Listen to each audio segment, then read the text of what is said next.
नमस्कार दोस्तों, आज हम बात करेंगे इतिहास के सबसे रहस्यमय और चौंकाने वाले समुद्री हादसों में से एक की। फारस के सम्राट डेरियस महान के 300 जहाजों का ऐसा गायब हो जाना जिसका आज तक कोई सुराग नहीं मिला। 20,000 सैनिक समुद्र में समा गए। ना कोई शव मिला, ना कोई जहाज, बस एक तूफान और सदियों पुराना रहस्य। तो चलिए जानते हैं क्या हुआ था 492 ईसा पूर्व में माउंट अथोस के रहस्यमयी पानी में।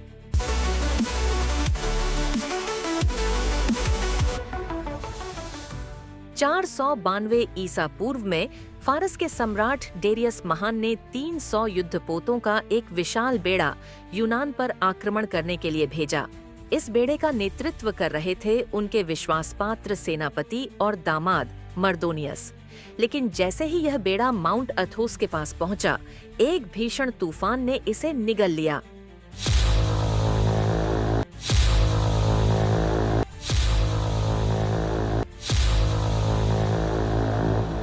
बीस हजार से ज्यादा सैनिक और नाविक समुद्र में समा गए। मगर असली रहस्य यह है, इतने बड़े हादसे का आज तक कोई सुराग नहीं मिला। न कोई जहाज, न कोई शव, न कोई हथियार। इतिहास की इतनी बड़ी समुद्री त्रासदी कैसे बिना कोई निशान छोड़े गायब हो सकती है? यह है खोए हुए फारसी बेड़े का रहस्य। इस रहस्य को समझने के लिए हमें 5वीं शताब्दी ईसा पूर्व में जाना होगा। उस समय फारसी साम्राज्य सम्राट डेरियस महान के अधीन दुनिया का सबसे शक्तिशाली साम्राज्य था। यह आधुनिक ईरान से लेकर मिस्र और भारत की सीमाओं तक फैला हुआ था। लेकिन पश्चिम में यूनान था, एक ऐसा क्षेत्र जहां कई स्वतंत्र शहर राज्य थे, जैसे कि एथेंस और स्पार्टा। जब आयोनिया के यूनानी कॉलोनियों ने फारस के खिलाफ विद्रोह किया, तो एथेंस ने उनकी मदद की। यही बना आग की चिंगारी। डेरियस क्रोधित हो उठे। उन्होंने बदला लेने की ठानी और यूनान पर आक्रमण का आदेश दिया। योजना थी एक विशाल थल और नौसेना सेना को भेजकर यूनान को कुचल देना।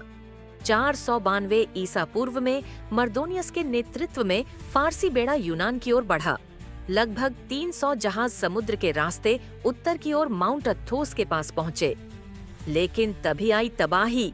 एक भयानक तूफान, शायद अचानक आई गर्मियों की आंधी, उसने पूरे बेड़े को तहस नहस कर दिया। प्राचीन इतिहासकार हेरोडोटस लिखते हैं कि जहाज चट्टानों से टकराकर टूट गए और 20,000 से अधिक सैनिक मारे गए। माउंट अथोस का समुद्री इलाका आज भी खतरनाक माना जाता है, तेज हवाओं और अनियमित लहरों से भरा। पर असली रहस्य ये है, इतने बड़े हादसे का आज तक कोई पुख्ता प्रमाण नहीं मिला। न कोई जहाज का अवशेष, न कोई लंगर, न सैनिकों का कोई कवच।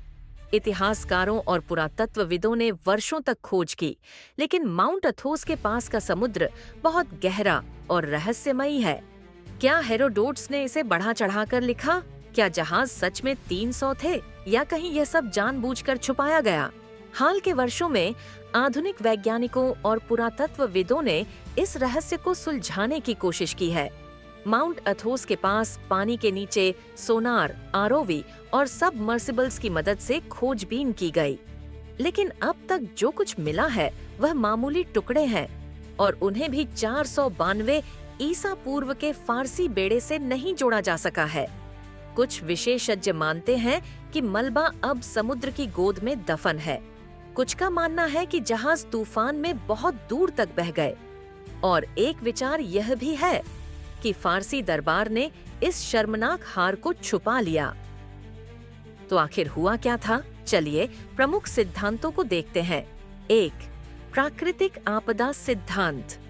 एक अप्रत्याशित तूफान ने पूरे बेड़े को डुबो दिया और मलबा गहराई में समा गया। 2. अतिशयोक्ति सिद्धांत। हेरोडोटस ने यूनानी बहादुरी दिखाने के लिए संख्या बढ़ा चढ़ाकर बताई। 3. जीवित बचने का सिद्धांत। कुछ जहाज शायद बच निकले और फारसी रिकॉर्ड्स में इस हार को जानबूझकर छुपाया गया। जब तक कोई ठोस सबूत नहीं मिलता, यह रहस्य बना रहेगा।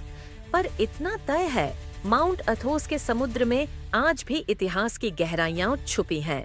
एक सम्राट का अभिमान, 300 युद्धपोत और 20,000 सैनिक एक रात में गायब। ये था तूफान, झूठ या कुछ और? जब तक उस बेड़े के अवशेष नहीं मिलते, यह रहस्य, खोए हुए फारसी बेड़े का रहस्य, इतिहास की सबसे बड़ी अनसुलझी कहानियों में से एक बना रहेगा। अगर आपको ये वीडियो पसंद आया तो लाइक करें, सब्सक्राइब करें और कमेंट में बताएं आप किस सिद्धांत को सही मानते हैं।